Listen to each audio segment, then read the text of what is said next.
What's up YouTube, Jason here, Morph, Mixology, Reptiles, welcome back to the channel. Today's going to be kind of fun. We picked up an ultrasound finally, something I wanted to try to implement into the breeding season. What the hell? Why, who would be here? This is at my house. Hang on a second. Let's see who's the... Hey, what's going on? How are you, man? Oh my god, like... What's going on? I heard you were ultrasounding and I said I had to come and check it out. Well, in that case, I'm going to put you to work. Oh yeah, I'm in. You care to show the viewers how to ultrasound? Oh my god. Actually, for that matter, me, because I have no idea what I'm doing. Hey, listen, I've ultrasounded a couple snakes. Let's do it. All right, let's go.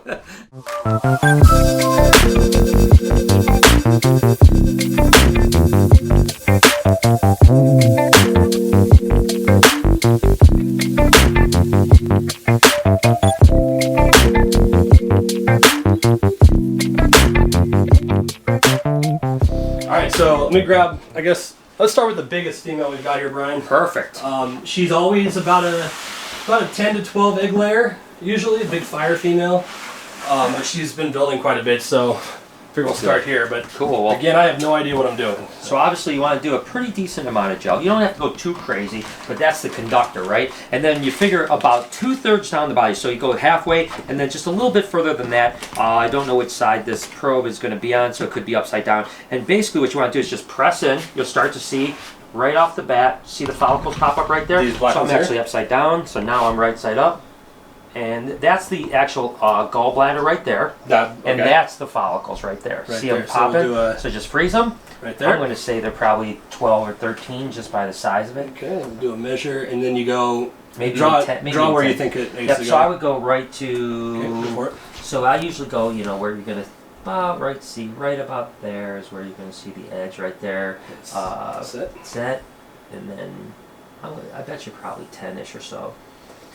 Yep, 10 and a half. 10 and a half, so there you go, about 10 millimeters. So, Right. so again, that's about the breeding, when you want to start breeding, right? Okay. It's about 10 millimeters. 10 to 12 millimeters or 1 to 1.2 centimeters is typically where you want to go. So that she's in that early stage. And then what I'll normally do too, just because that gel's there, not that it's a big deal, I'll just kind of just scoop it off like that. So let's try another. And you do that roughly where you see that ovulation too, right? Yeah, so basically, it's gonna, right. You're basically you're going to have, again, just about 60% down the body. You're going to have the gallbladder, that big black splotch. Okay. A lot of people mistake that gallbladder as a follicle. It's not. It's going to be oblong. It's going to usually have a point. Then right out of that is the oviduct trail, right? And right behind that, so right after the gallbladder, you're going to start to see your oviduct. And in that oviduct, right there where they're starting to develop, is going to be where their ovaries are, until they ultimately drop down all the way into the oviduct. And they'll do that later on, obviously. But yeah, so she's ready to start breeding for sure. Good.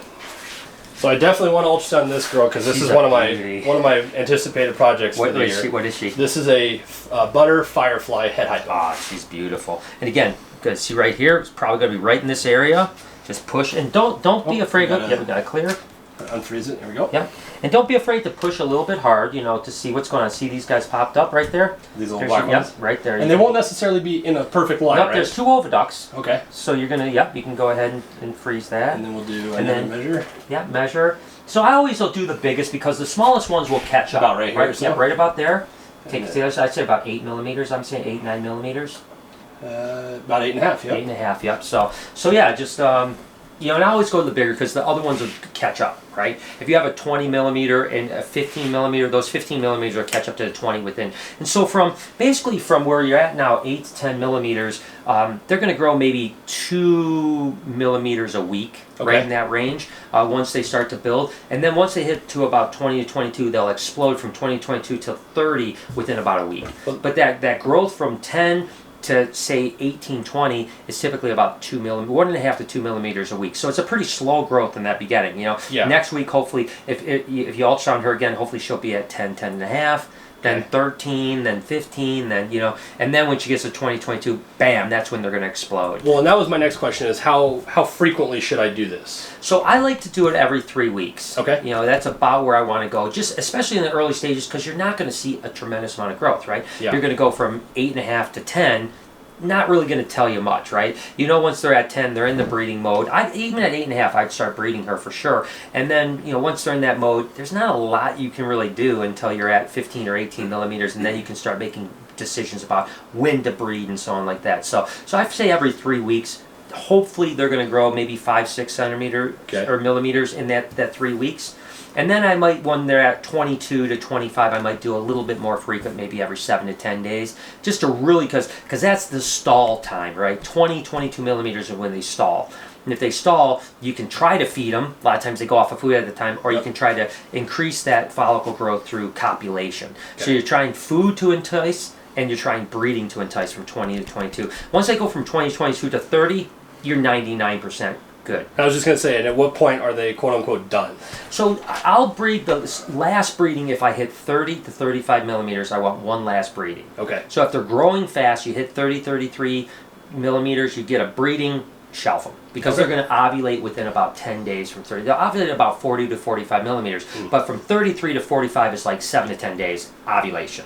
You know, some will go slower. It does happen. That's the reason why I keep an eye on it. Every now and then you'll have a female stall at 33, and actually sometimes even go backwards. It's not common, but it does happen. So let's check another one, and we'll talk more about what we can do here. All right, so we'll give this girl a try. So I'm going to let you try. So you'll find that, let's see, always keep this down, 7.5 down, because that way when you're going backwards, it's going backwards. If you go this way when you go backwards, it goes forward, right? Okay. So again, I'm going to let you do this. And like I said, don't feel like you can't push. I go right about here and like get it right in the center and give it a pretty decent push and start to, I know it takes some kind of getting used to it. And go up and down like that. Oop, you just missed one right here, over here. It's going to be right here. But you go ahead, just keep it going. It takes some time to get a feel. I promise you, you will feel it within no time. And just go up and, so as you're going back and forth, go up and down. And the more pressure if you see right there is the oviduct. Okay. So you want to just follow that oviduct farther down. back? Yep, wherever it turns. Sometimes it takes a while to just kind of get the hang of it. There you go. That's the gallbladder.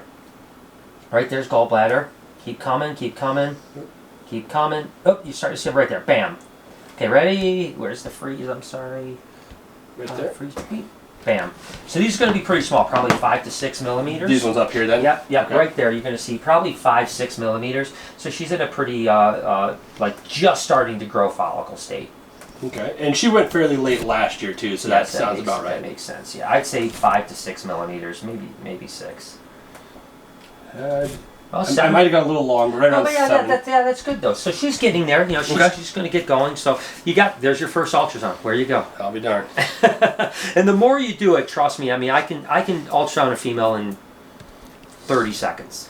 And does this work the same as well, like for my Dumeral's boa when she's getting ready to go? 100%. And what's interesting about it is that when it comes to boas, colubrids, they all are similar, about that 10 millimeters range as far as when to start breeding. Okay. Even a giant snake to a small snake, even a big Burmese python, when you first do them. Now, they'll ovulate at a bigger level, 60 millimeters or something like that, but it's still the same thing. We even saw the same thing with lizards. Like blue-tongued skinks, we saw 10 millimeters growing to 20 to 25 and 30. So it seems to be pretty consistent across the board. So you want to try to ultrasound the Dumerals over here? Let's do it. We'll get her out. We might be able to even see some babies in there.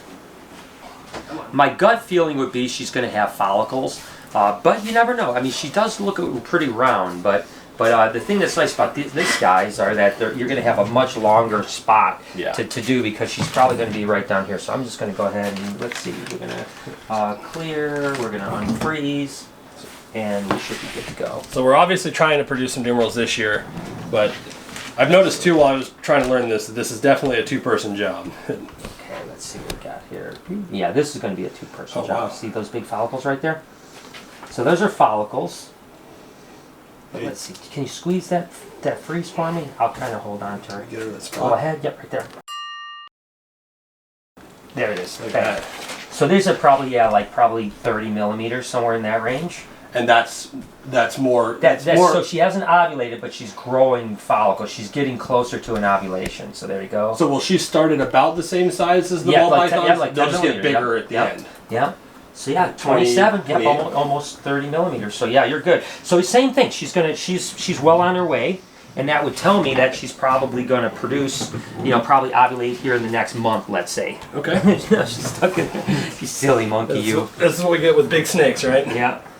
Big snakes come big responsibilities. No, don't go back there. So that's now she's really getting you in trouble.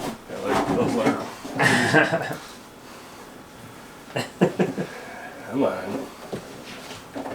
This is why I got her though, because I wanted that big snake experience without it being dangerous or needing two people. Absolutely. But that's great news. I mean, she's well on her way. And that's what I kind of was expecting, to be honest with you, is I just looking at the kind of way she was carrying her body, it looked like she was kind of advanced follicle, but not quite ovulation yet. So at this point, would you say she's obviously developing and we're up to the point where he needs to do his job? Yeah, he needs to breed. Or she's already been fertilized and... Have you seen copulation yet? No. Okay. Definitely make sure he gets copulation because you know, you've got about 4 weeks from now that you better hope that he breeds her. Okay. You know, because in about 4 weeks she will probably either ovulate or she'll retain. She could reabsorb. Okay. Or she could, with boas, a lot of times they do ovulate and then slug out. Yeah. So, so I'd say you've got about 4 weeks to get that male to do his job. But the good news is that now she's at 30 millimeters. That's usually really pushing males to want to copulate. Okay. So hopefully he'll do his job for you. But yeah, you're well on your way. Awesome. Well, I appreciate it. That gives you guys an idea what to do now. I got my work cut out for me because I got another 60 of them I need to ovulate. Let's go. Ultrasound, but do it up. You got it. Hopefully we'll get it done. Thanks a lot, Brian. Hey, my pleasure, Brian, man. Hey guys, so it's actually late the next day after you just saw this. I'm editing this vlog and realized I didn't get an outro. So I'll just do it here. First of all, super awesome and huge shout out, thank you to Brian and his team. It was an absolute pleasure and an honor to have him stop by our house, see the snake room, see the stuff we're breeding, and help us out with learning to ultrasound. So that was a priceless experience, and I could not be more grateful for him. They are fantastic guys. All the controversy aside, the people online don't know what they're talking about. In my opinion, Brian is just as down to earth and as humble and as willing to help as anybody in this game. Jay, his cameraman, and Anthony are fantastic, super helpful. They're the ones, actually, Jay and Anthony ran the cameras for me during this, so thank you to those guys for some awesome shots. Noah's super cool. He hung out with us for a bit too, and so it was a fantastic day. So I can't thank those guys enough. So obviously I'm assuming you're following all of them. I mean, how would you have found me if you hadn't found them already? But just in case, I'll put everybody in the description down below as always. And again, one more huge shout out to those guys. I appreciate you stopping by. Make sure you go check out Brian's video from his time here, checking out the collection. So that'll be pretty rad. Actually, I've not seen it yet, so that'll be a surprise for me as well. But that'll do it for us this week, guys. I know it's not the clutch update that I promised you last week, but I feel like this is a little bit better. So it doesn't get any better than like the legend himself to come teach you in person how to ultrasound. So I hope you enjoyed it. Leave a like, subscribe if you haven't already. Let me know in the comments down below if you learned something, and I'll see you guys next week. See ya.